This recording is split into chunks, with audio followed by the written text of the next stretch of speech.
A very good morning, Zimbabwe, and welcome to Africa and Beyond Television Network. Yesterday, on the 27th of September 2024, President Advocate Nelson Chamisa gave a statement.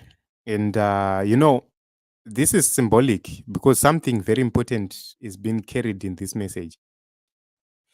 He posted a picture with a message. Surround yourself with people who fight for you in rooms you are not in. This is something which is very important in Zimbabwe. Imagine you are not there, but people are fighting battles on your behalf. Imagine your name is being tarnished, and people are defending you as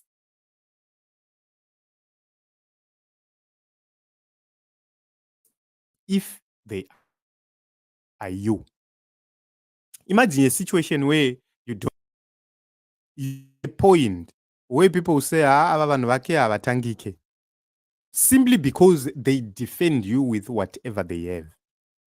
This is what President Nelson Chamisa has said. And I believe this is the right thing he is doing at this point in time. I believe he has taken his time to surround himself with the truthful cadres who defend him left, right, and center without fear, without favor, without fail. People who can sacrifice to say, okay, I want money, but I'm going to lose this money for the sake of aligning myself to the vision of the future. We love people who say, if I'm going to lose a contract, I'm going to lose this contract because of what I believe in. I have seen some comrades who have said, guys, if we lose contracts, so be it. We are going to stand with Advocate Nelson Chamisa, no matter the circumstances. You know, at a certain point in time, I was told by a relative to say, Wangu, you see, tumabasa-basa twese turi kupai manyemwe mchita marutu.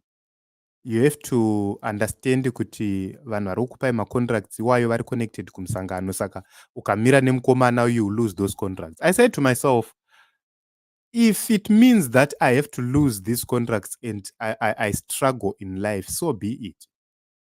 And since that day, I made a resolution to say, I will do whatever I can with whatever I have. I will not rely on other people in terms of their beliefs, their thinking, whatever. I started doing my own things. But andisati ndamboshaya some people who come and say, toda kuitirwa ichi, toda kudai, toda kudai, toda kudai, toda kudai. Some of them even choose kuti, okay, toda kuitirwa basa. They now look beyond, because they've been seeing what we've been talking about for a very long time with consistency. And they've realized kuti hapana kwatiri kuenda, especially ike zvinhu zvine madonhero aita zig. Vamwe vanhu vakuchinyatsozviona vaimira nemudhara ike zvino vakuchizvinyatsozviona. Unoona vakuposta pamastatus, unoona vakutaura. Nyika varemerwa manje. Varemerwa because chinoitika ndechekuti cruelty yevarume veZANU-PF has no boundaries. It affects everyone. Except ivo vana vavo ndivo vanosara vari pasafe side. Kana usina mahiusa auri kuviga pasi pematress oro auri kuexternalizer, unongoriwo bhurukwacha ari kungoita maslogan. So, you know, it's better to be poor, fighting for the cause, ichaita kuti nyika yese ibudirire, than to be rich, fighting for the cause yekuti uchagara upenyu hwako uri munhu anotiza, uchagara uri fugitive. Look at people like Vana Tyson. Look at people like Vana Jonathan Moyo. Do you think kuti they are running away from politics alone? No. There are other issues they know for sure kuti idzi nyaya takatoita takatoba. Saka tikasungwa panapa tinovharirwa because proof yacho yekuti takaba iripo. It's not about their lives only. Yekuti anza takatiza neupenyu hwedu varume ava vakaba zvinotyisa zvekuti havatodiwi kutoonekwa padhuze vanosungwa vakavharirwa. So to me, if you look at how these people are running away or are running far from Zimbabwe, it's because of the actions. It's because of what they've done. Kune vamwe vanhu vaiti nguva yana Mugabe vairira vaipisa vavasingatangiki, they were the untouchables. But right now vaana bhurukwacha, unotomudzwa chamaswedera kuti pfuure and nothing happens. Kune vanhu vaiva nerimwe dzungu rekuti during the area of Robert Mugabe vavasingatangiki, but right now we are there. Vana kudzana ichipanga vari kupi? Vana Hamandishe, ainzani mufesu yaHamandishe anga ari youth chakadaro, vari kupi? Ask yourself, guys, kuti the untouchables, where are the untouchables right now? So when you hear President Advocate Nelson Chamisa speaking, I know that a lot of people varuda zvinhu zviri quick. They always castigate him, they always insult him, they always say all sorts of things. But there is a statement which is right here, which is very important for you to note. This guy asked and said, President, on a serious note, can we expect anything before 2028, or we are just killing time for ED to finish his term? I want you to go to this statement, analyze it fully. Here, we are talking about something on a serious note. We are talking about expectations before 2028. Then we are talking about ED finishing his time or his term. And the president says, before, yes. Which means before Mnangagwa finishes his term, there is something which must be done, which must be launched in between, pakatap. Which means musunonzi time yakwana chinototsviridza chete. Look at how these people are afraid, are running around like headless chickens. Then another question, a supplement question was asked, how far? How far? Because Panzi pataurwa about before 2028 and somebody wanted a clarity and a supplement question was given. How far? And the answer is very near. Very near. So for those who believe in things, guys, let me tell you this. I will not elaborate, but I will say it as it is. We are not far from the humiliation of Emmerson Mnangagwa. Mark these words. We are not far from the humiliation of Emmerson Mnangagwa. He created this situation for himself.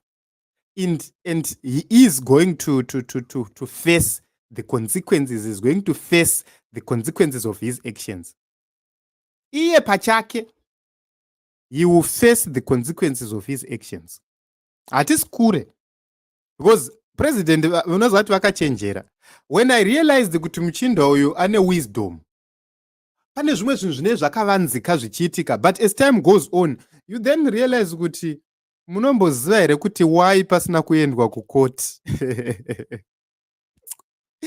When that question came, I said, okay, we used all sorts of speculations whatsoever, but at a certain point in time, you're asked, do you know why he didn't go to court? It was not him making a decision. It was God forcing him not to go to those courts for the sake of the future.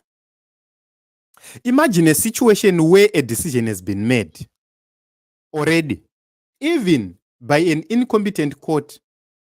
You be asked a question, why mboenderei kukoti kwacho uchiziva kuti hakuna zvinobuda.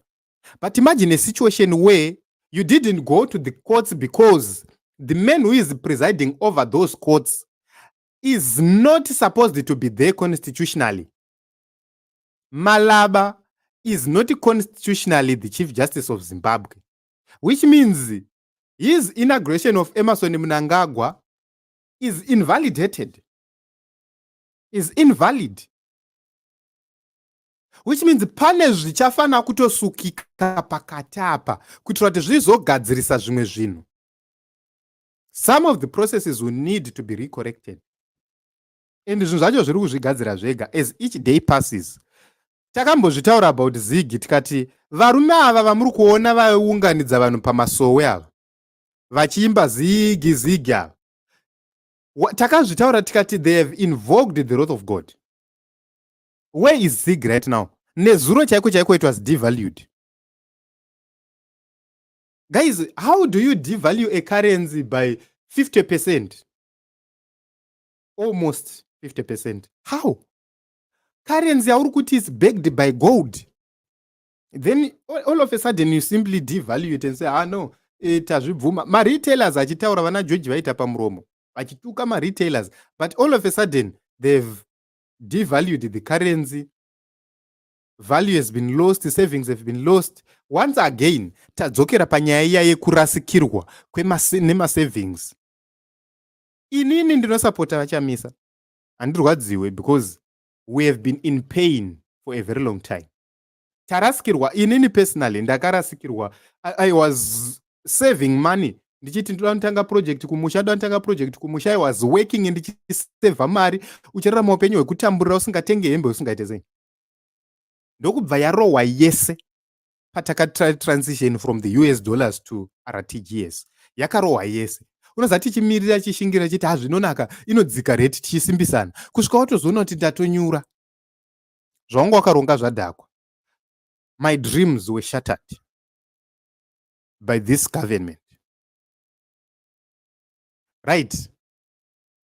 Vamwe vese vaita chikoronyera vachitenderedza mari patime iyoyo vakanota. Isusu taita no hatingamanipulate mari hatingadi takaruza. Saka right now we have lost so many times, including our parents, they lost so many times. Hatisina chichatirwadza zvakanyanyisa because takatoruza kudhara. Takatotota kare saka hatichachika kunaiwa because takatotota. But pain ine munhu wekuti anga achifungidzira kuti zvake zvaita. Obva arohwa chekuseri nashefu wake waari kuti pamberi naye. Pain ine munhu iyeye yakanyanyisa. Imagine guys, the person you trust backstabs you. How do you feel? Unoziva kuti kutorerwa mukadzi nemunhu wepa next door wausina ukama naye hazvina basa. But ukaona ukatorerwa nasahwira wako waunositodza maproblems ako, pain iyoyo painosvika inokubaya kusvika pamoyo. Ronda iroro haripore. This is what is happening. Vanhu veZANU-PF izvezvizvi kumagroups uko hakuna kumira zvakanaka, vari kukangazhana, vari kurwisana, vari kutukana, kushaudhana 24/7. Kuna umwe muchinda angari teacher aida kucontest under ZANU-PF. Unoziva kuti ukanzwa hasha dzaari kuita mugrupu, iye zvinezvi mari yangu ndakazodaitika. Bozi anga aisa mari yake kumazigi achida kunohodha. Ndokubva announcement yauya nezuro. Saka paakatosvika achida kunohodha ndobva anzi munozodzoka nemandi. Izvezvizvi hazvichakwanisika. Imagine kuti waisa mari kumazigi uchiti ndoda kuchinohodha nayo ndoita mari, wobva wawana zvakavharwa. And iye achienda anga akatoprojecta kuti ndikaenda ndikanohodha pandinotengesa stock yese ikapera ndakutotenga kamota zvavharana. You have converted your savings to Zig. Uchida kuti uite profit here from the situation. Ndobva zvavharwa nashefu wako Mnangagwa. And achizviita hana kuti angaita consultation newe. So whoever believes kuti Mnangagwa achasvika 2028 achasvika 2030, you are joking. We say these things without fear, without even looking at the consequences, because zvakangofanana, we have lost so much in our lives. Zvakangofanana. It's better for us to die supporting for the greater cause. Unozandaiti kune vanhu vakaita tsaona vakafa simply because of the reckless drivers vakakonzereswa nekuti kune corruption kuvid vasingatarisa kuti uyu class 1 driver uyu watiri kutesta under corrupt circumstances achaenda kunodriver asingagone kudriver agourayisa vanhu. So many innocent people have died because of all those things. Look at the accidents kazhinji kacho zviri kuitika human error. So imagine guys kuti munhu akafa simply because of negligence dzadriver, simply because of negligence dzemunhu ari kuvid, simply because of negligence dzaminister of transport, simply because of negligence dzavamnangagwa pachavo, who is failing to rein in corruption and stop these corrupt activities happening in Zimbabwe. Imagine guys kuti we have been paying toll gates since GNU. Up to this day, Harare Chirundu Road yakadhakwa. Harare Bedbridge Road, very very narrow.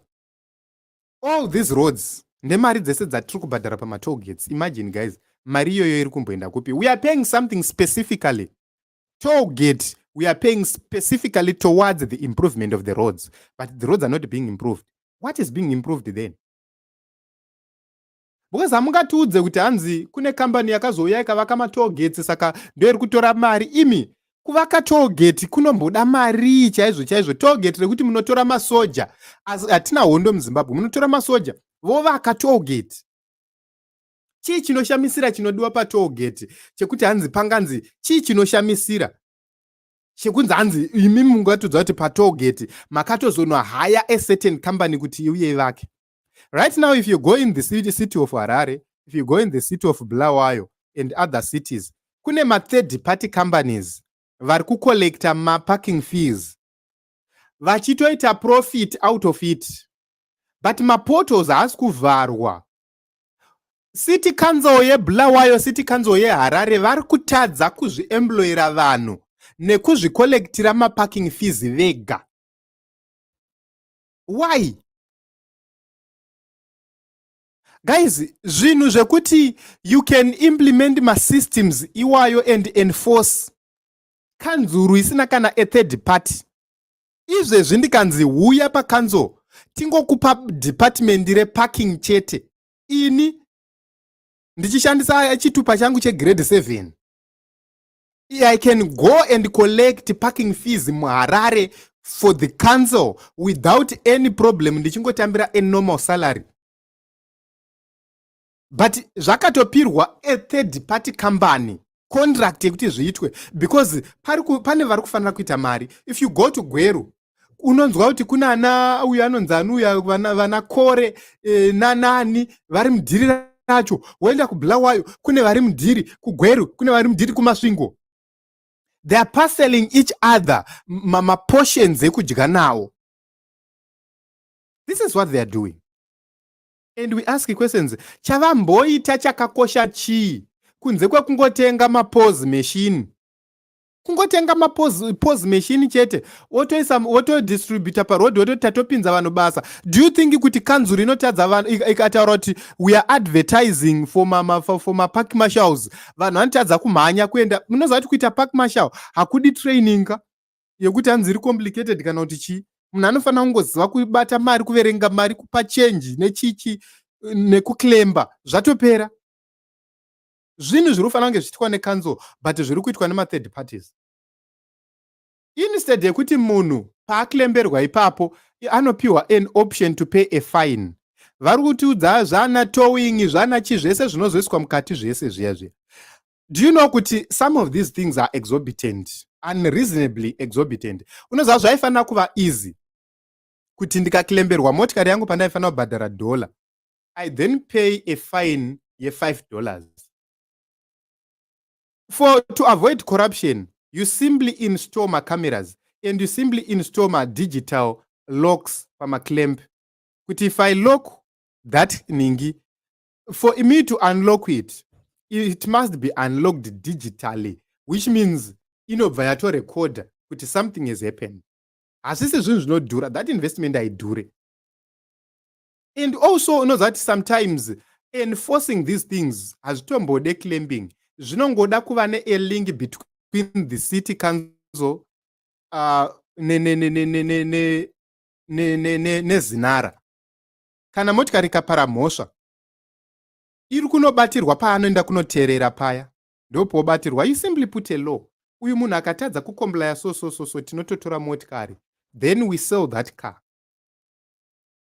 we forfeit that car, we sell, because munhu akaziva kuti I will lose this car forever and ever, haambogari motikari yake isina mutero. Hazviite, anotoita make sure kuti ateerera, because ari kuziva kuti motikari yangu ikagara isina mutero, ndisina kunoisa paexemption, motikari iyi inoteerwa kusvika yatsvagwa, yawanikwa, yotorwa zvachose, handichaiwana. If a person knows about that, hamboitember with those things. Ari kutoziva kuti zvinhu izvi, and it's something chine chitori musystem, zvoti zvezvichitotsvagwa kuti motikari iyi iri kupi from the system. We have said it's very easy for the government to monitor its things and implement. It's a matter of employing, just deploying technology. You deal with everything. Mapirate taxis anoswera achimhanya muHarare hadi kuswera achimhanyiswana nekanzuro. Makombi haasi ekutomboswera muchimhanyisana nekanzuro or whatever. It's a matter of installing macameras. Installing macameras. Motikari painongoenda kunoteerera chete, registration book robva ratobatwa. Kana ikasateerera, motikari iyoyo yakutotsvagwa. Musi wairi kungowanikwa, polisi iri kungosvika ichitora motikari, yotofofeta motikari, yotoenda. No two ways. Hapana kubvunzana, hapana kuita sei. That must be simply an issue of the law, which means hakuna munhu anomboenda kunolodhera pani isi panzvimbo isiri designated.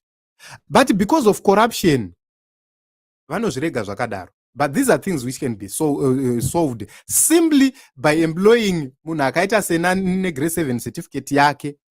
We can resolve these things. Zvisingambonetse kana, and it's very, very, very cheap to do it. It's simply a matter yekuti, okay, shop iri panhu pari kukomitirwa crime apa ndeipi. Motosvika pashop iroyo, shamari, toda kukudiscountira iwewe pamari dzedze dzaunenge uchibhadhara iwewe. We are going to discount for you, which means iwewe taakudawo access yeCCTV server rako. Motoita an agreement in a shop owner, you get the access to that server. Maakutowana marecordings amuri kuda. You don't need to install new things. Mashops agara achitori pana maCCTV camera. Why can't you simply work with them? Moto connectana navo, if they connect into the database. Or you make it eninge kuti, okay, shop dzese muri kuisa maCCTV camera zenyu makadai imama streets. Mova powers ma exemptions for the installations. Imimi motopiwa access to the servers. Maakutoziva kuti takutoenforcer ma-laws within ma-streets ese across Harare. Very easy and very simple. But zvinongoda hurumende ine vanhu vanofunga. When you install ma-robots, why can't you simply install a camera there? Inodhura here. But it's because you want to profit here. Munopedzisira contract yo yekunzi toda kuinstalla ma-cameras pa every robot in Harare. Inopedzisira yakunzi inoda 5 million. But camera 1 inomboita mari inouya iri pa 1080 or inouya iri pa 4K chaipo. Inenge ichita mari. So unenge uchinzwa kuti China, our all-weather friend, but you cannot work with China. Kuti China inge ichikupai macameras, hamukwanisa kutoenda kunotenga makamera. In fact, hazvitombodi ukama neChina. Zvinongoda kuti munongotuma vanhu vanongoenda votonotenga kuChina. Kana kutenga online, zvotodeliverwa in Zimbabwe, motoenda ma-installations. Hazvitombodi even kuendako. Zvirongoda munhu anoziva zvaanoita. We have an embassy iri muChina inongoenda yonoverify pa company iri kutengesa supplier. They verify, zvinhu zvotoshipwa to the embassy, then from the embassy directly to Zimbabwe using my diplomatic channels enyu. So simple and very, very cheap. But it's because kune munhu ari kufanira kutoita mari out of it. Saka anenge asiri 1, vanenge vari 10. Which means because of how people are greedy, pari kutoiswa huge markups. Chinhu chiri kufanira kunge chichiita 200,000 chinopedzisira chakuita 5 million. And mari yabiwa. Zimbabwe is now the looting ground. Even very, very powerful. So this is it. President Nelson Chamisa is announcing 2030 2028 hakuna.